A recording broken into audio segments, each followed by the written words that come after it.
The world stopped spinning the moment the glass shattered against my temple, not with the clean, sharp sound of crystal giving way, but with a sickening, wet thud that preceded the warm flood of crimson down my cheek. My son, Julian, let out a raw, strangled cry of horror, a sound that pierced the opulent silence of my dining room far deeper than the glass fragments scattered across the antique mahogany. Standing over me, arms still extended in the vicious arc of the throw, was my daughter-in-law, Clara.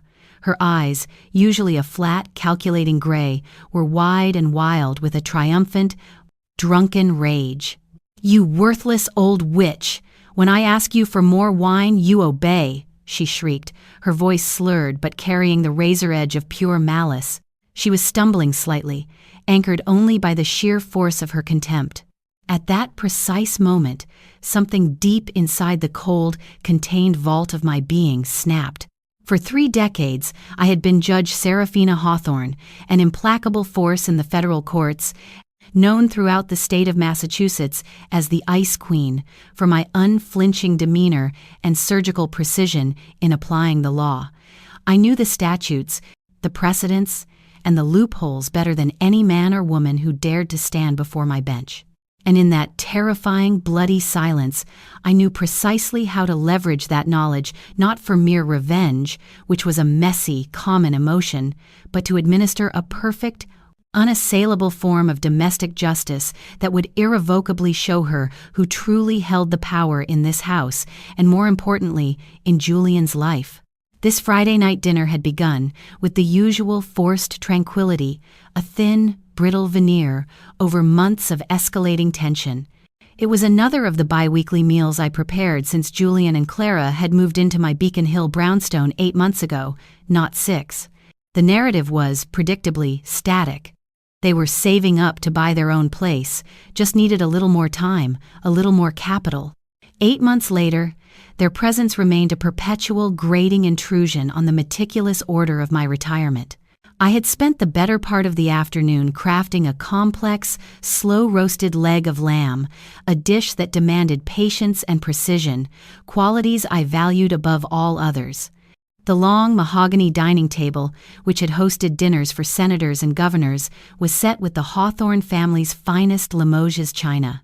The Venetian crystal glasses, a wedding gift to my grandmother, sparkled under the soft, controlled glow of the restored gas chandelier. For me, these small, deliberate formalities were not relics of an outdated class system. They were anchors.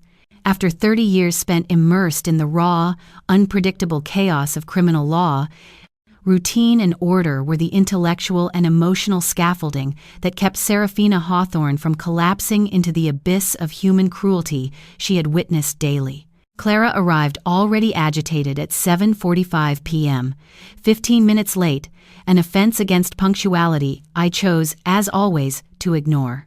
She did not use the main entrance. She burst through the rear mudroom door, tossed a ridiculously oversized designer tote onto the nearest velvet chaise, and went straight to the built-in wet bar in the corner of the living room. Without a word of greeting, she poured herself a staggering measure of my best Bordeaux, a deep, brooding red, complaining immediately about her alleged tormentor. "That insufferable idiot of a department head thinks he can keep pressing me," she announced to the empty air, her voice clipped and aggressive. "He made me redo the entire Q3 marketing analysis because, according to him, the critical metrics were insufficiently detailed." She did not mention that her department head was merely a supervisor at a moderately successful digital marketing firm, nor did she acknowledge the complexity of the report. She simply emptied the first glass in 3 large, rapid gulps, then immediately refilled it, overflowing the rim before even attempting to seat herself at the table. Julian, my gentle, eternally apologetic son, shot me a look of familiar, desperate apology as he helped me carry the serving dishes to the table.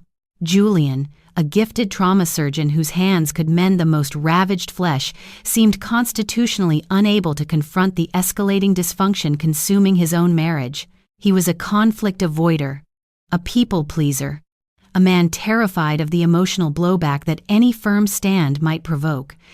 During the first half of the meal, I attempted to maintain the facade of a sophisticated, civilized conversation.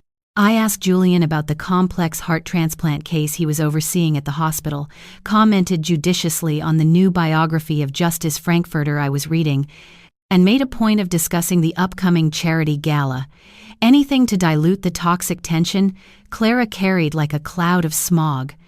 But every conversational thrust was met with Clara's interruption, a cynical, dismissive comment, or a loud, theatrical roll of her eyes, a gesture better suited to a moody teenager than a woman of 35. With every interruption, she drank more wine. By the time the third bottle of Bordeaux was opened and nearly consumed between the two of them, I decided that the line had been crossed.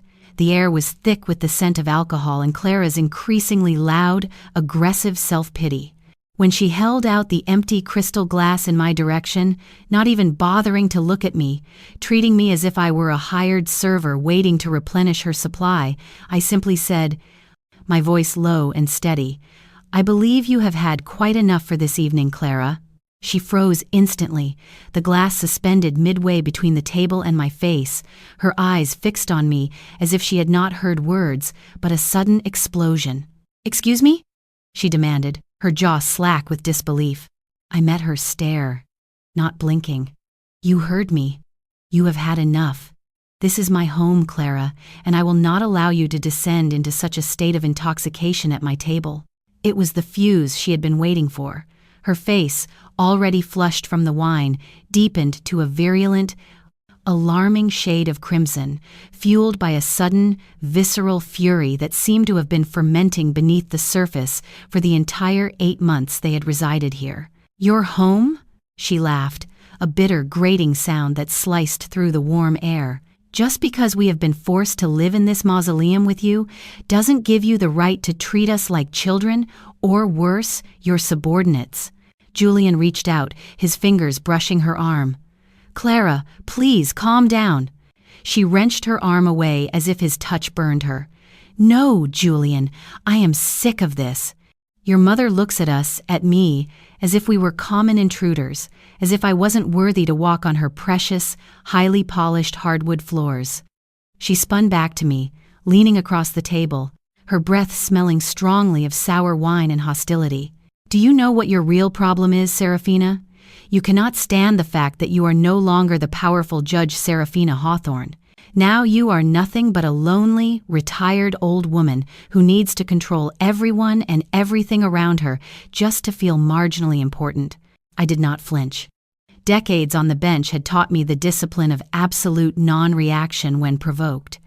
"If that is truly how you feel, Clara," I stated, my voice completely level, "then perhaps it is past time for you and Julian to locate somewhere else to reside." "Mother!" Julian exclaimed, his voice laced with pure shock. Clara smiled then, a frighteningly cold, empty gesture that never reached her eyes. "A servant," she sneered, raising the glass again, "should not presume to lecture her betters. Now, pour me more wine." No. That was all I needed to say. The absolute finality of the word hung in the air. In a movement too swift for my retired reflexes to intercept, Clara launched the glass directly at my face. It was not a toss, it was an aggressive, hostile projectile. The heavy crystal object struck my right temple with merciless force, shattering instantly upon impact. I felt the sharp, immediate sting of the glass fragments, followed by the dull, stunning impact, and then the nauseating warmth of blood rushing down the side of my face and neck. Julian's high, frantic scream echoed around the room. Clara remained rigid, standing perfectly still, breathing heavily, perhaps briefly stunned by the physical manifestation of her own hatred, but displaying not a single flicker of remorse or regret. I lifted a hand to my temple and looked at my fingers, now fully coated in thick, slick red. The silence that descended was so profound, so absolute, it was deafening. 30 years sending thieves, rapists, and murderers to prison, and now I was bleeding at my own mahogany dining room table, a victim of common battery. "Julian," I said, my voice unnaturally calm, "take your wife to her room. Now, Julian." galvanized by the calm authority in my voice, despite the blood dripping onto my pearl-colored silk blouse, rushed to pull Clara, who was still frozen in her stance. I heard their uneven steps pounding up the grand staircase, followed by the violent, echoing slam of the guest room door. I rose slowly, deliberately, and walked to the downstairs powder room. I leaned toward the marble countertop mirror and examined the cut. It was superficial but bleeding profusely, as head wounds invariably do. As I cleaned the wound with cold water, dabbing with careful precision, my thoughts began to organize themselves, falling into the familiar, methodical structure of a prosecutor preparing a complex case. Revenge was beneath me. What I was pursuing was justice, and more critically, the protection of my son and my home. I retrieved my mobile phone. The documentation began immediately. I took high-definition photographs of the cut on my temple, the extensive blood stain on my pristine blouse, and the pattern of glass shards scattered across the dark hardwood floor. I methodically collected every fragment of crystal, wrapping them carefully in a piece of linen napkin, then sealing the bundle inside a clear plastic evidence bag I retrieved from my study. Evidence. 30 years in the justice system had hammered home the incontrovertible truth: evidence is everything. That night, sleep was impossible. I sat in my expansive, leather-scented study, a fresh ice pack pressed against my throbbing temple, and began to draft my plan. Not a plan for emotional retribution, but a detailed legal strategy. At precisely 12:06 a.m., with the wound already settling into a purplish-blue bruise that felt like a painful stamp of betrayal, I picked up the telephone. "Boston Police Department, how can I help you?" "I wish to report a case of domestic assault," I stated, my voice as clear and devoid of inflection as if dictating a judgment. Officer David Reynolds arrived precisely at 7:30 a.m. As the pale morning sun began to pierce the heavy velvet drapes, Julian and Clara were, predictably, still sleeping, exhausted by the emotional and alcoholic detonation of the previous night. I opened the front door. The officer, a middle-aged man with sharp, observant eyes and neatly trimmed salt and pepper hair, introduced himself. "Good morning, ma'am. I'm Officer Reynolds. I received a call regarding an incident of battery." I invited him into the house and led him directly to the dining room. The floor was still marked with small, precise, numbered evidence labels I had prepared during my sleepless hours, indicating where the glass fragments had fallen. "It occurred right here," I explained, keeping my voice deliberately low so as not to carry up the central staircase. "My daughter-in-law threw this crystal glass at my face when I declined to serve her more alcohol. She was severely intoxicated." I presented the officer with the digital evidence, the clinical photographs of the laceration, the blood-stained blouse, the bag containing the glass remnants. Officer Reynolds recorded everything in his notebook with a professional, entirely neutral expression. "Is the aggressor still present in the residence?" "Yes," I confirmed. "She is sleeping upstairs with my son." "Do you wish to file a formal complaint, ma'am? This will lead to her arrest." I paused for only the briefest of seconds. My mind flashed to Julian's face, etched with fear and confusion. Then, the image of Clara's eyes, the utter certainty of impunity, flooded my memory. That certainty, that belief she could physically assault me in my own sanctuary and suffer no consequence, was the final, unforgivable transgression. "Yes, officer," I said, my voice steel. "I wish to file a formal complaint." We settled at the expansive kitchen island while he completed the preliminary police report. Full name of the aggressor, her relationship to me, a precise, detailed description of the event. I provided the information in the exact same detached, unambiguous tone I had used to dictate sentencing in my courtroom for 3 decades, showing no hint of the emotional maelstrom churning within me. We were nearing the end of the documentation when the sound of heavy, confused footsteps descended the stairs. Julian appeared in the kitchen doorway, his eyes still swollen with sleep, the confusion in his expression rapidly mutating into pure, agonizing horror at the sight of the uniformed police officer sitting at our table. "Mother, what in God's name is happening?" Before I could formulate an answer, Clara appeared directly behind him, Her face initially clouded with confusion, which quickly curdled into incandescent rage as she registered my bruised temple and the officer's serious presence. "What the hell is this setup?" she demanded, stepping forward aggressively. Officer Reynolds stood up, his presence immediately becoming professional and commanding. "Mrs. Clara Albright, I am here investigating a complaint of assault that occurred at this residence last night." Julian looked at me, his eyes wide with a profound, incredulous betrayal. "You called the police? Against Clara?" "She assaulted me, Julian," I replied, my voice holding steady. "She threw a glass at my face and cut me. I did what was necessary." "It was an accident." "She was distraught, Mother. She was drunk," Julian protested, desperation making his voice crack. "Intoxication, sir, is not considered a valid defense for physical battery," the officer interjected, his tone firm, non-negotiable. Clara stepped fully into the room, her hands clenched into white-knuckled fists. "You cannot be serious. This is absolutely preposterous. It was a domestic disagreement. A family spat.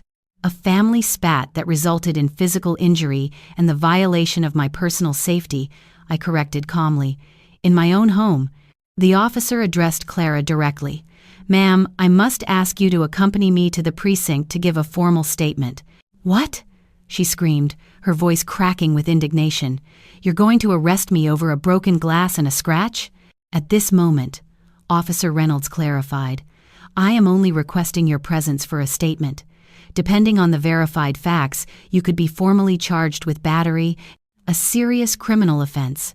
Julian was crying now, tears streaming down his face, alternating desperate, pleading glances between me and the officer. "Please, Mother, don't do this. We can resolve this privately, within the family." I looked at my son, and a sharp, devastating pang of anguish struck me, a pain far greater than the throbbing at my temple. "Julian," I said softly, but with finality, "we attempted to resolve this within the family for 8 months. Last night, Clara irrevocably crossed a line. There is no going back from violence." The officer professionally requested that Clara gather her things and dress appropriately to accompany him. She stomped up the stairs, Julian running frantically behind her, desperately imploring her to remain calm. I was left alone with Officer Reynolds for a few minutes. He looked at me with an expression I recognized immediately, the weary, complex gaze of a veteran officer attempting to comprehend the tangled, toxic dynamics behind a domestic incident. "Ma'am, are you certain you want to proceed?" he asked gently. "Family issues can sometimes escalate needlessly with formal involvement." "Officer," I interrupted politely, my voice crisp and authoritative, "I served 30 years as a criminal judge in this city. I know precisely what I am doing, and I am fully aware of the legal and personal consequences of this action." He seemed momentarily taken aback, then nodded, a new, distinct respect settling in his gaze. Clara descended the stairs a moment later, dressed in tight jeans and a stained t-shirt, her hair hastily tied back. Julian followed, his face ravaged by silent, desperate tears. "This is not going to end here, Serafina," Clara spat as she passed me, her eyes burning with pure, unadulterated hatred. "You are going to regret this decision for the rest of your miserable life." The officer firmly warned her against making any threats, a professional intervention that only seemed to increase her fury. As he escorted her out the front door, Julian turned back to me, his eyes bloodshot and accusatory. "How could you do this? She is my wife." "And I am your mother," I answered simply, holding his gaze without faltering. "And this is my house." The massive oak front door closed, and an oppressive silence fell over the house once more. Julian stared at me for a few agonizing seconds, his expression utterly blank, as if he no longer recognized the woman standing before him. He then spun around and bolted up the stairs. I heard the frantic slam of the bedroom door, a loud, final punctuation mark to the devastating scene. I sank into the nearest armchair in the living room, suddenly, overwhelmingly exhausted. The bruise on my temple was now throbbing relentlessly, a sharp, constant reminder of the physical assault. Yet, the physical pain was an almost welcome sensation compared to the deep, lacerating emotional ache of seeing Julian's face distorted by confusion and betrayal. Still, I harbored no regret. Years on the bench had taught me the uncomfortable truth. Justice often feels cruel and unjust precisely at the moment it is administered. 2 hours later, Julian descended the stairs carrying a large, hastily packed backpack. His face was set with a desperate, rigid determination, but the pain and sorrow still swam visibly in his eyes. "I'm going to pick up Clara at the station," he announced, his voice flat and devoid of emotion. "And we'll stay at my friend Patty's apartment downtown until we can figure out what happens next." Patty was a university colleague who lived in a cramped, temporary studio rental. It was not a viable long-term solution, and we both knew it. "Julian," I began, attempting to soften my tone, "you do not have to leave. This is your home, too." He let out a short, hollow, humorless laugh. "This house ceased being mine the second you decided to call the police on my wife." "Mother." "She physically assaulted me, Julian, at my own dining room table. She was drunk. She lost her temper. People make mistakes, Mother, and people must answer for their mistakes," I countered, my voice regaining its firm judicial authority, especially when those mistakes involve physical violence and the intent to harm. Julian shook his head slowly, a gesture of deep, weary resignation. "It has always been this way with you, the judge. The law above everything, even above your own son." That accusation sliced deeper than the cut on my temple, but I refused to let the pain register on my face. "It is precisely because I love you that I am doing this, Julian," I said calmly, deliberately. "Clara is abusive, and you are trapped in a deeply toxic, highly volatile relationship. Do not you dare analyze my marriage," he warned, his voice rising in anger. "You have always hated Clara. You have always believed I deserved better. And you absolutely do deserve better," I confirmed, standing up to meet his height. "You deserve someone who respects you, Julian, and who respects your family. Someone who does not physically attack you or me." Julian picked up his car keys from the antique hall table. "I am going to get my wife," he stated definitively. "Then we will return later this week to collect the remainder of our belongings." When the heavy front door closed behind him, I let out a long, shuddering sigh of pure exhaustion. The house was silent again, but it was not the peaceful, restorative silence I cherished. It was a heavy, profound silence, saturated with the weight of devastating consequences. I spent the remainder of the day in a state of clinical numbness, alternating between crushing doubt and cold, rational certainty. Had I made a catastrophic mistake? Had I irrevocably lost my only son? The questions cycled endlessly in my mind as I attempted to read, to eat, to distract myself from the gaping emotional wound Julian's departure had left. That evening, the telephone rang. It was Julian. "Mother!" His voice was distant, cold, almost unrecognizable. "We're at Patty's place. Clara was released with a summons to appear at a preliminary hearing next week." His voice was like ice. "We will stop by tomorrow afternoon to collect our remaining belongings." "Julian, you truly do not have to." "I have made my decision, Mother. I choose to stand by my wife." He hung up before I could respond. I sat down at my massive mahogany office desk and opened a new, password-protected folder on my secure laptop. I named it Case Albright.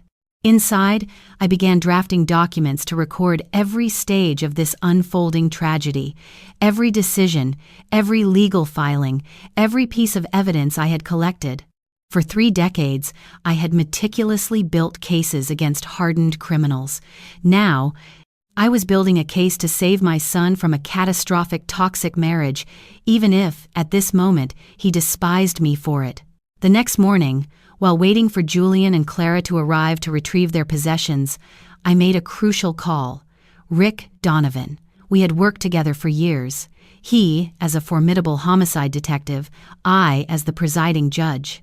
He had retired before I did, and now ran a successful, discreet private investigation agency specializing in complex family law and corporate fraud.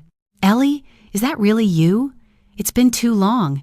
His deep, warm voice brought me an instant, unexpected measure of comfort. To what do I owe the pleasure of a call from the Ice Queen herself?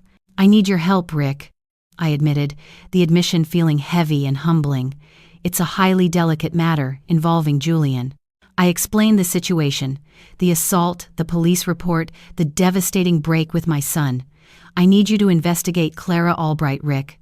I have a terrible, intuitive feeling about her financial situation and the reality of their living circumstances. I need facts, unvarnished and irrefutable. Rick, the consummate professional, asked no unnecessary questions, his voice immediately shifting into business mode. Send me her full details, Serafina. I will execute a thorough, completely discreet financial and personal profile. It will be clean. An hour later, I parked my car 2 blocks from the brownstone and settled in to wait. I made a deliberate choice not to be present when they returned to collect their items. A direct, emotional confrontation would only serve to further entrench Julian's defensive stance. I needed distance. I needed for the legal and financial reality to hit him, unmediated by my presence. From my vantage point, I saw Julian's sedan pull up. He and Clara used the key Julian still possessed to enter the house. I watched the windows for almost 2 hours, occasionally catching a glimpse of one of them moving quickly, carrying boxes, efficiently stripping the guest suite of their temporary life. When they finally emerged, the car was visibly weighed down. Julian paused briefly by the vehicle, turning to look back at the grand, imposing facade of the house one last time. Even from the distance, I could see the visible grief and confusion on his face. Clara, conversely, looked irritated, gesticulating sharply as she spoke, presumably criticizing his lingering attachment. I waited a precise 20 minutes after they drove away before returning home. The sudden vacuum of their absence was almost physical. Empty spaces where their objects had been, a profound silence where their grating conversations had recently resided. The guest room they had occupied was partially empty. They had left the furniture, of course, but all personal items were gone. As I checked the main hall closet, I noticed a small, disturbing detail. One of my most cherished pieces of jewelry was missing a delicate antique gold brooch that had belonged to my own mother. Julian knew its immense sentimental value. Was it a simple, accidental oversight in the frantic packing? Or a petty, final act of vengeful theft by Clara? Given the circumstances, I could no longer afford the luxury of believing the best in her. I made a mental note to check the pawnshop registries. The following days were filled with an oppressive, agonizing silence. Julian did not call me. He did not reply to my brief, factual text messages. I forced myself to respect his need for space, but each day without word felt like a small, sustained torture. On Wednesday, Rick's first report landed in my encrypted email. Sitting in the cool, isolated silence of my study, I opened the attachment with genuine apprehension. The discoveries were significantly worse than I had dared to imagine.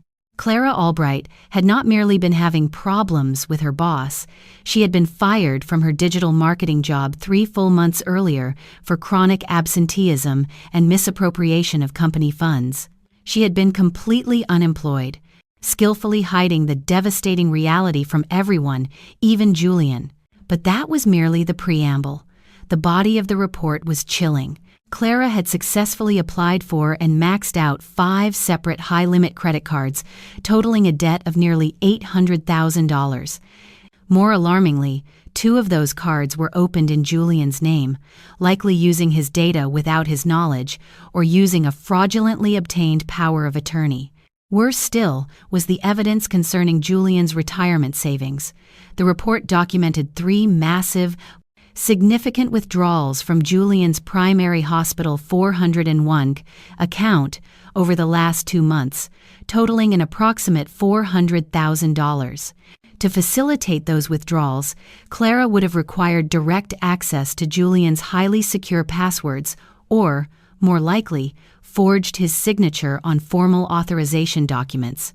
There were further details: small claims court judgments from bounced checks, an ignored eviction notice from a previous upscale apartment they never mentioned, and most disturbing, Screenshots of conversations captured from Clara's private social media accounts where she discussed inheriting a nice lump sum and the house soon when the old lady finally bites the dust, expressing her desire to put up with the old woman for a few more months until we resolve the financial issue. The old lady. Me. A wave of profound, sickening nausea washed over me. This was far beyond a simple case of drunken rage or a disrespectful daughter-in-law. This was a systematic, calculated scheme of profound financial and emotional abuse. Clara was not just financially drowning my son. She was actively planning her future, which was explicitly predicated upon my incapacitation or, chillingly, my death. I printed the entire report, every page, and placed it securely in the case Albright folder. I needed more than suspicion. I needed more evidence. I needed to understand the full, devastating extent of the damage before I could confront Julian with these irrefutable facts. I called Rick again, my voice now tight with renewed purpose.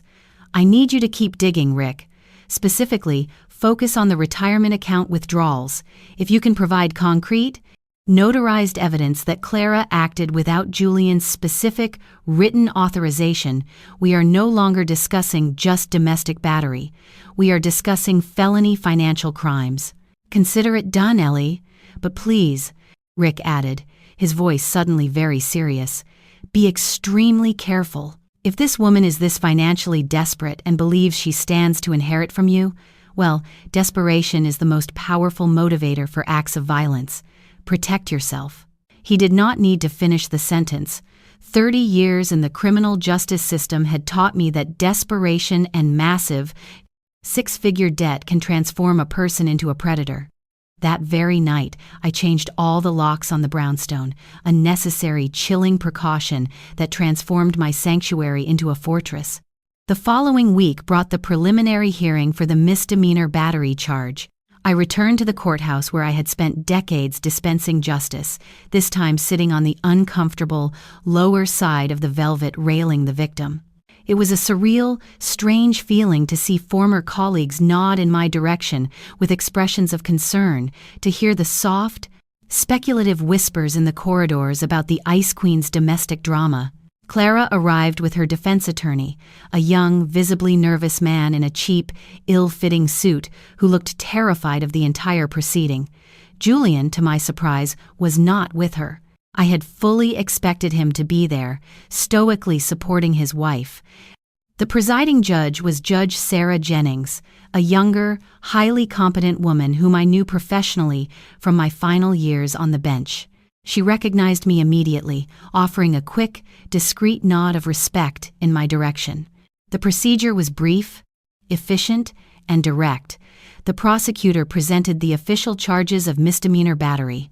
Clara's inexperienced lawyer argued weakly that it was an isolated incident, an unfortunate confluence of stress and alcohol consumption, committed with no intent to cause genuine harm. Your Honor, the lawyer argued, sweating lightly under the harsh courtroom lights, my client has an otherwise clean record and is deeply remorseful for this momentary lapse of judgment. We respectfully request the court consider an alternative measure to custodial sentencing, such as intensive community service and mandatory counseling. When it was my turn to speak, I stood up, assuming the identical powerful posture I had maintained for 30 years in those very rooms. Your Honor, I addressed the judge directly. I am not here seeking vengeance or disproportionate punishment. I am here seeking justice, and fundamentally, I am seeking protection. The assault occurred in my own home, at my own table, committed by an individual whom I had generously sheltered out of kindness to my son. I respectfully request that, in addition to any punitive measure the court deems appropriate, a formal protective restraining order be issued, immediately prohibiting the defendant, Clara Albright, from approaching my residence and my person. I saw Clara's already pale face drain completely of color. A restraining order would mean, definitively, that she could not return to my home, the house she and Julian had been occupying, the house she apparently hoped to acquire, one way or another. Judge Jennings considered the evidence and the request for a silent, thoughtful minute before announcing her decision. In light of the nature of the incident, and given the complex family dynamic, the court determines that the defendant shall complete 6 months of community service, coupled with mandatory participation in a court-approved anger management and substance abuse program. She paused, then delivered the critical ruling. Furthermore, the court hereby issues a temporary protective restraining order prohibiting the defendant from approaching within 100 yards of the victim's residence and person, effective immediately for a period of 90 days, after which the situation will be re-evaluated. Clara's lawyer attempted to protest, arguing the restraining order was an excessive measure given the domestic context, but Judge Jennings was firm and unforgiving. Domestic violence, counsel, is no less serious because it occurs among family members, she stated crisply. On the contrary, the order stands. As I left the courtroom, I noticed Julian sitting alone on the back bench, huddled, looking utterly defeated. Our eyes met across the crowded aisle briefly before he quickly averted his gaze, immediately standing to meet Clara in the noisy hallway. I desperately wanted to approach him, to explain the deeper, darker reasons behind my actions, to tell him about the alarming financial discoveries, but the moment was poisoned. Julian was clearly not ready to listen. I returned home, immediately adding the hearing transcript and the certified copy of the restraining order to my now thick, heavy Case Albright folder. The legal net was tightening. 2 days later, the unexpected call came. It was Julian. "Mother." His voice was low, raw, utterly spent. "We need to talk. Now." We agreed to meet at a neutral, anonymous coffee shop located far from my neighborhood and far from Patty's cramped apartment. I arrived 15 minutes early, choosing a discreet table in the corner where we could have a measure of privacy. Julian walked in punctually. He was noticeably thinner, and the deep, violet shadows under his eyes betrayed weeks of emotional turmoil and exhaustion. He was wearing a dark, thick-collared turtleneck sweater, despite the unseasonable warmth of the late afternoon. The garment immediately activated all my internal alarms. "Are you all right, Julian?" I asked, my voice controlled and quiet, the moment he sat down. "I'm managing," he replied curtly, avoiding my direct gaze as he picked up the laminated menu. We ordered coffee, black and strong for me, a comforting latte for him, as always. When the young waitress left, an immediate, agonizing silence descended, neither of us knowing precisely how to begin chipping away at the massive wall that had grown between us. "The restraining order complicates things immensely," he finally said, his voice a low, miserable drone. "We have been at Patty's place for almost 2 weeks. The couch is destroying my back, and her patience is rapidly wearing out. Can you find a temporary rental apartment?" I suggested, keeping my voice neutral, entirely non-accusatory. Julian let out a short, hollow, bitter laugh. "With what money, Mother? My surgical resident salary barely covers our joint basic bills, and Clara," he hesitated, looking down at his clasped hands. "Clara hasn't secured a new position yet." He still believed the elaborate lie. I took a deliberate sip of my coffee, calculating the next move. Confronting him immediately with the full, devastating force of Rick's report might cause him to shut down completely and bolt. I had to proceed surgically. "Julian, if you are experiencing genuine financial difficulties," I said carefully, "I can offer you a substantial, interest-free loan to secure an apartment just for you." He finally looked up, his eyes hardening with suspicion. "What does that mean? Just for me?"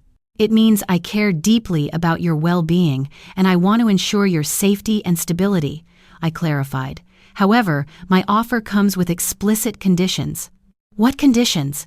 His voice tightened again. "I want you to immediately and thoroughly review all your financial accounts, every single one.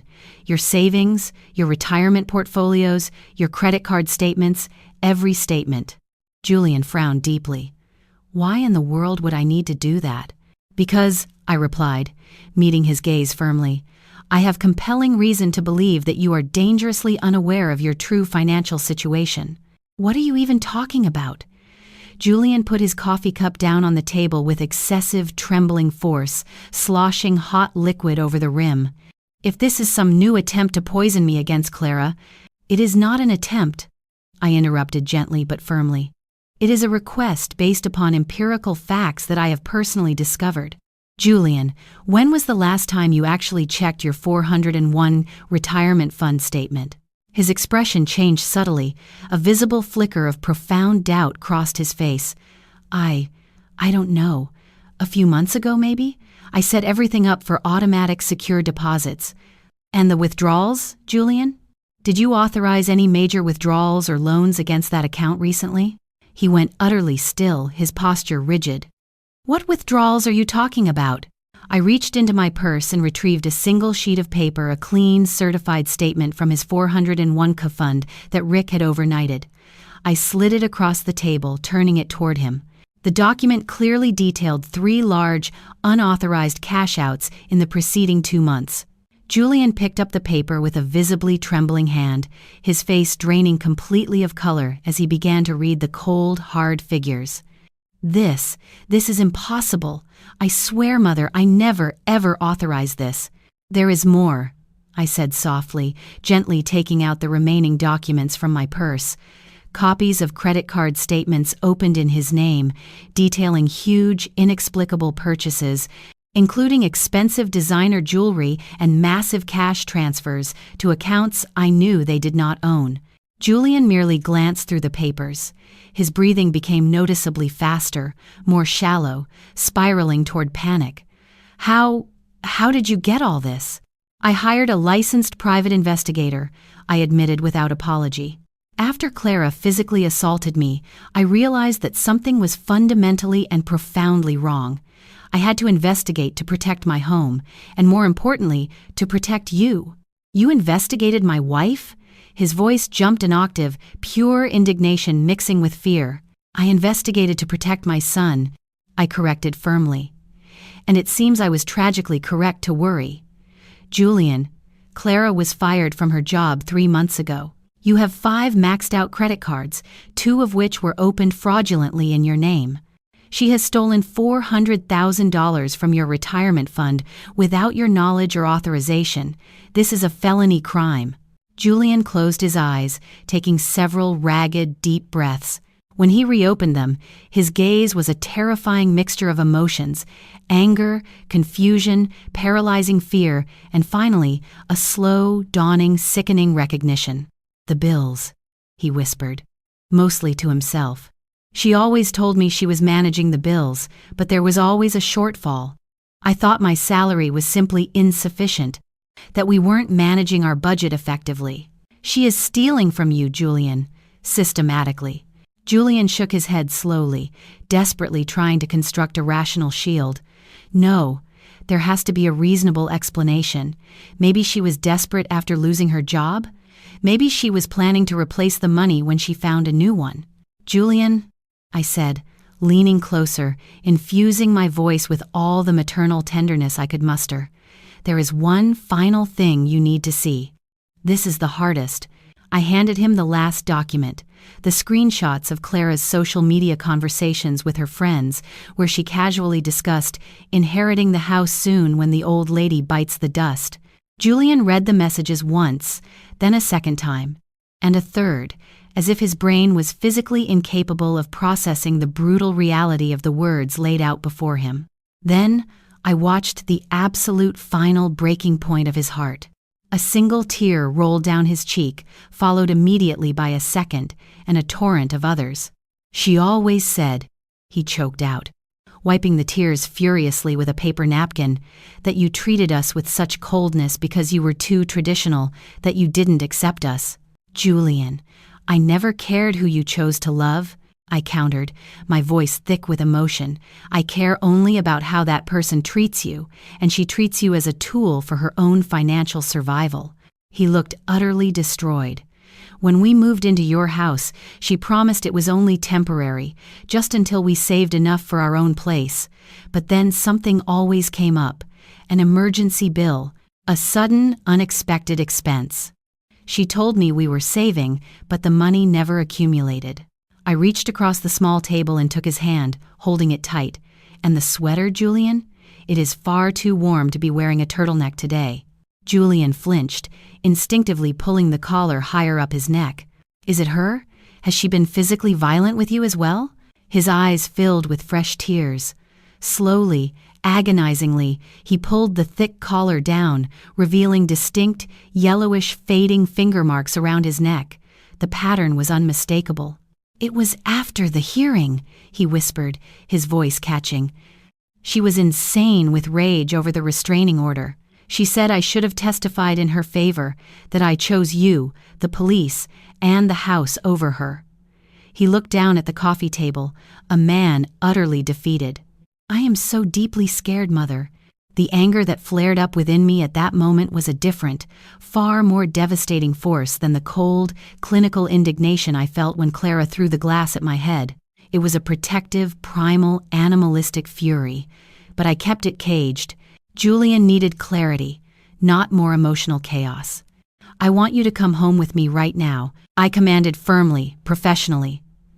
Today, Clara cannot legally approach the house because of the restraining order. You will be absolutely safe there. As for your remaining things, we will send professionals to retrieve them later.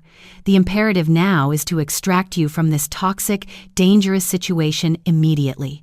She will go completely crazy when she discovers I have left her, he breathed, fear evident in his eyes.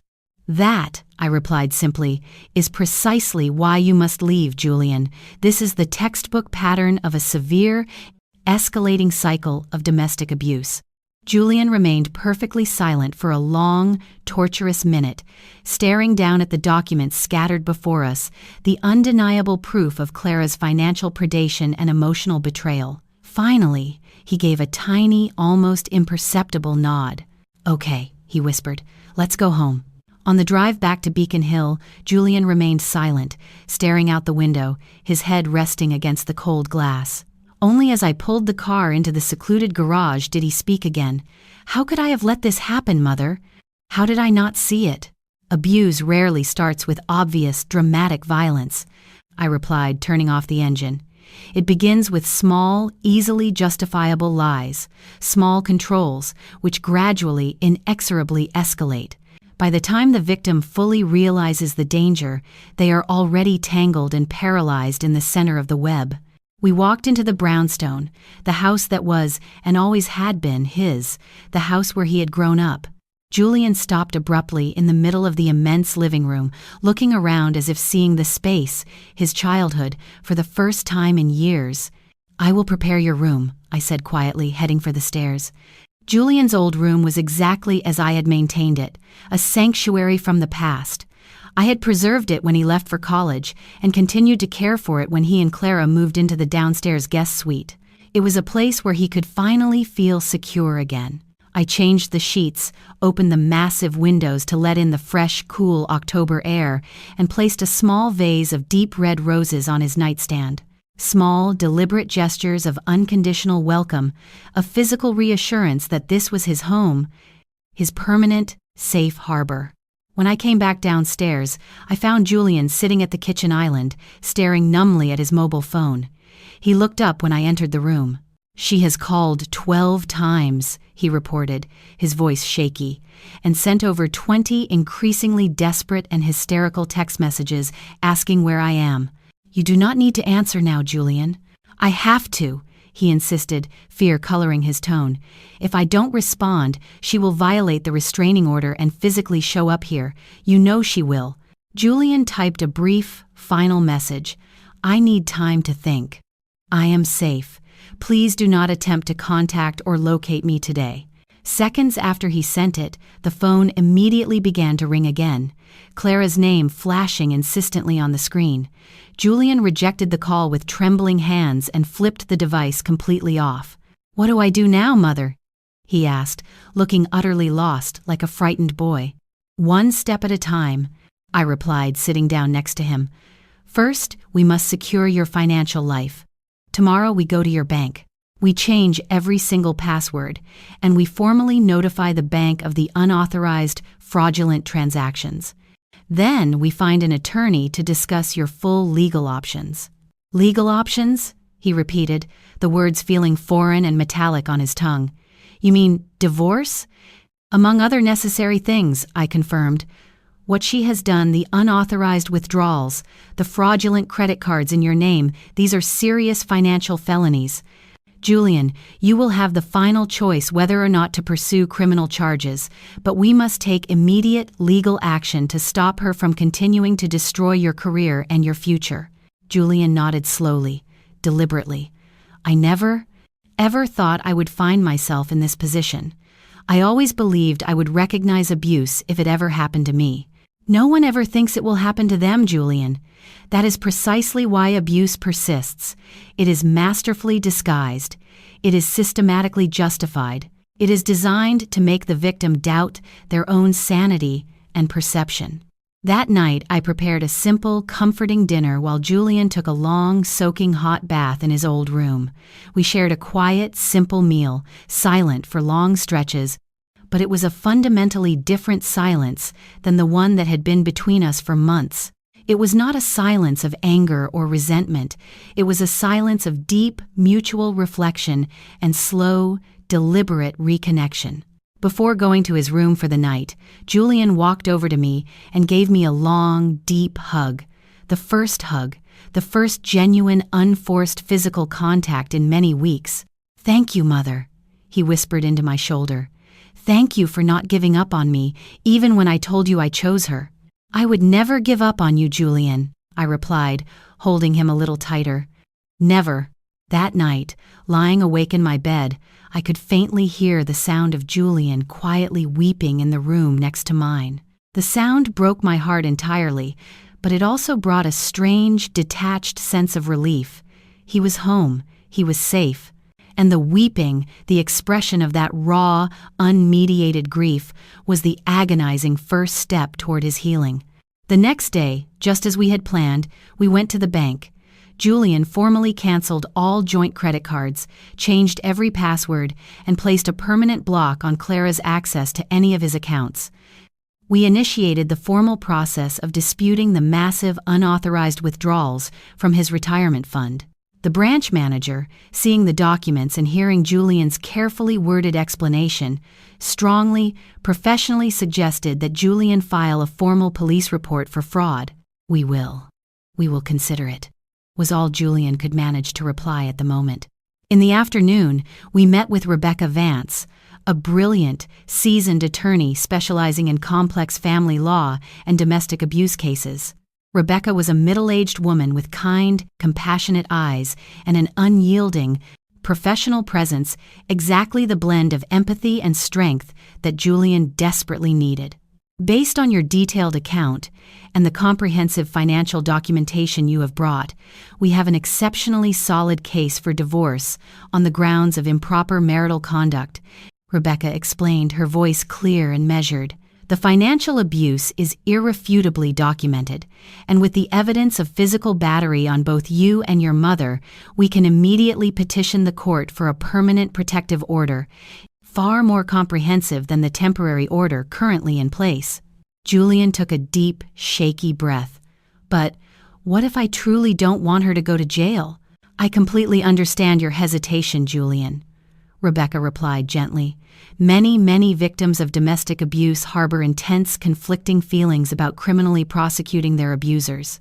For now, we can focus all our efforts solely on the divorce filing and the permanent protection of your assets.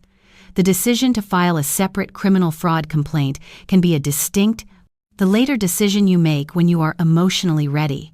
Leaving the lawyer's office, Julian seemed simultaneously utterly exhausted and strangely, immensely relieved.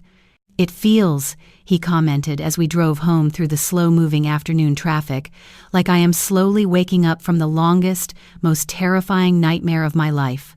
"It is a complex process, Julian," I replied, reaching over to touch his arm. "This is not going to be magically solved overnight." "I know," he said, turning his head to look at me, a glimmer of his old self returning to his eyes. "But at least now, I feel like I am finally walking in the correct direction." That night, the precious, fragile piece of the brownstone was violently shattered by a sudden, sustained commotion at the front door at precisely 10 p.m. Frantic, aggressive pounding, the brass doorbell ringing repeatedly, loudly, insistently. Julian and I looked at each other from the sofa where we had been quietly watching a documentary. "It's her," Julian whispered, his voice catching in his throat, his eyes wide with a cold, renewed terror. "She cannot possibly get in," I assured him, grabbing my phone immediately. "And she is now in direct violation of the restraining order. I am calling the police right now."